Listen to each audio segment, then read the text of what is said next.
everyone. This is BethAnn Hepburn, co-author of Purposeful Pathways with Roger Sams.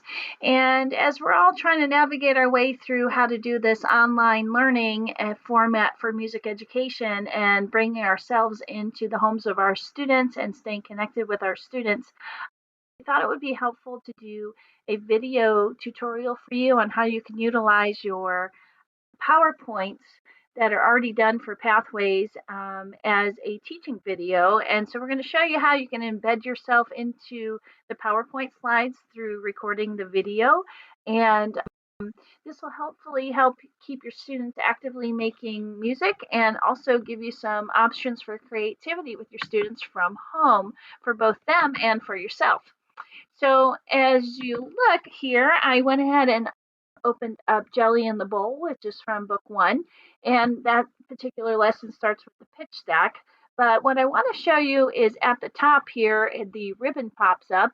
Sometimes underneath the ribbon, you may have a message when you first open the file that says, would you like to enable editing? And the answer to that is yes, because you are going to edit the video by putting yourself in. So when you come across here, you're going to hit the slideshow button if it doesn't show up for you right away. And you're going to go down to the part right here that says record slideshow. It's going to give you a couple options on how you can do that. First, you can start from the current slide that you're working on, or you can go back to the beginning of your whole PowerPoint. So we're going to do from the current slide. And then the screen will look like this when you start recording. So you'll still be able to see everything, and you'll also be able to see the video of yourself, but you're going to hit the little record button here so that you can jump into the lesson with your students. When you hit record, it'll give you a little time to wind up and go. So you do a nice greeting for your students, and then a couple hints and reminders along the way as we go here. So first off, if you're doing echo patterns, like with the pitch stack here, you want to make sure you give yourself time in between when you model and the students respond. So you're going to have to audiate your students singing back to you.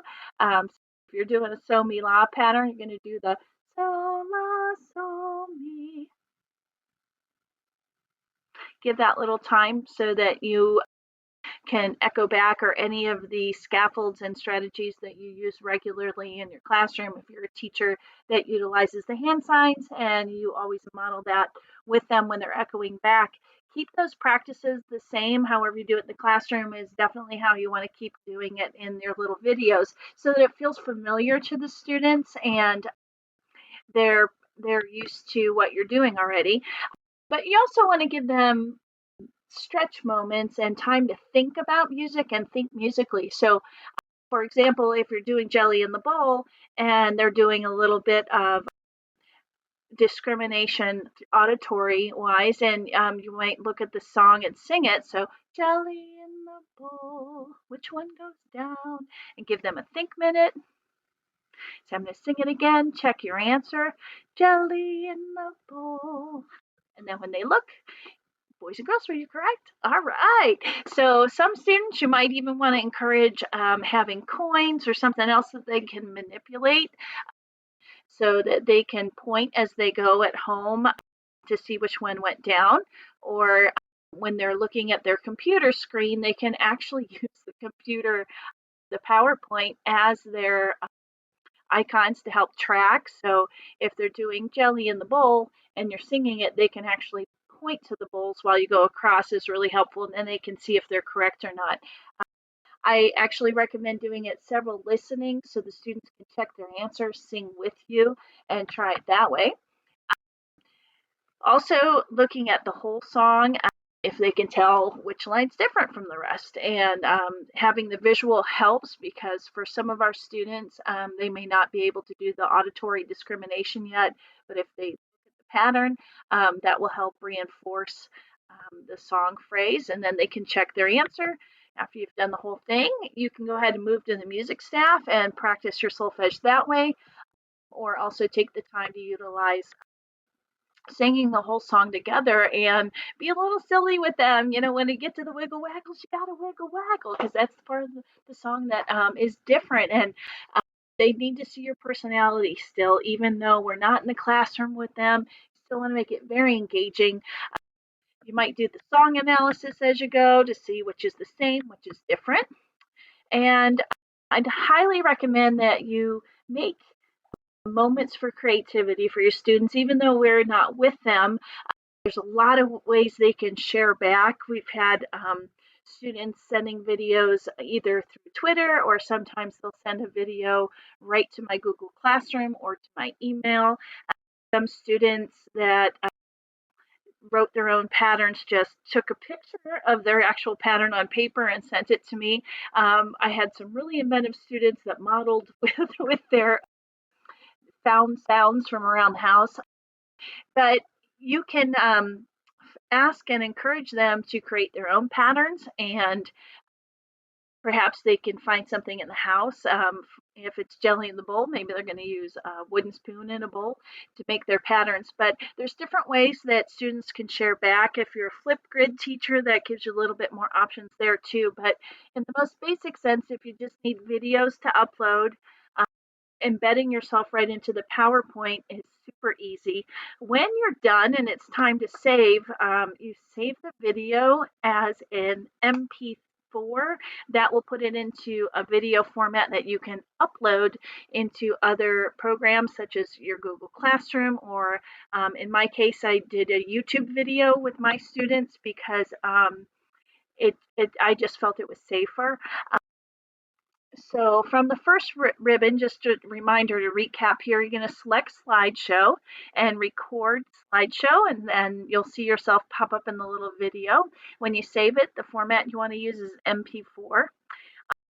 Please just don't use your voice. I know a lot of people think that it's strange to see yourself in a video, but our students really do miss us, and we need this connection to make music together. So be brave, put yourself in the video, and remember to allow the think time to happen and for student responses. And creative tasks such as found sounds around the house are a lot of fun. And body percussion is easy to use too, because we all have it and it's right there. You can also do other things. I made a few videos with my students where they could sing in canon with me, so that I modeled part one, and then they would come in as part two, or I would count them in and show the hand signs, or give them the score for my upper grade students, and they sang part one, and then I brought them in the video, and then I sang part two. So you can mix it up that way, or do some part work as well. If you're feeling really fancy, you can upload the video plus another MP4 and mash them together, and do something like more than one video of yourself at the same time, so you can model how to record. But that gets a little fancy. We're keeping it pretty basic here today on just how to get yourself utilizing the videos. I also think it's important that we have the option for our students that do not have internet access. So if you're making packets, just a reminder, at the end of all the PowerPoints are all the manipulatives. So if your school is doing paper packets, please know you can print these screens at the end that have the jelly and the bowls, so that students can make their own patterns. We really do need to remember that not all of our students have the online access, and keep them in mind as we're making our videos and planning. We're hoping this is helpful for everyone, and it's really great to have something that is already done for us to work with, because it saves a lot of time, and we're all trying to navigate our way through the best way we can still give students music and making music together, even though we're not with them. Hope you found this helpful, and everyone stay safe. Thank you.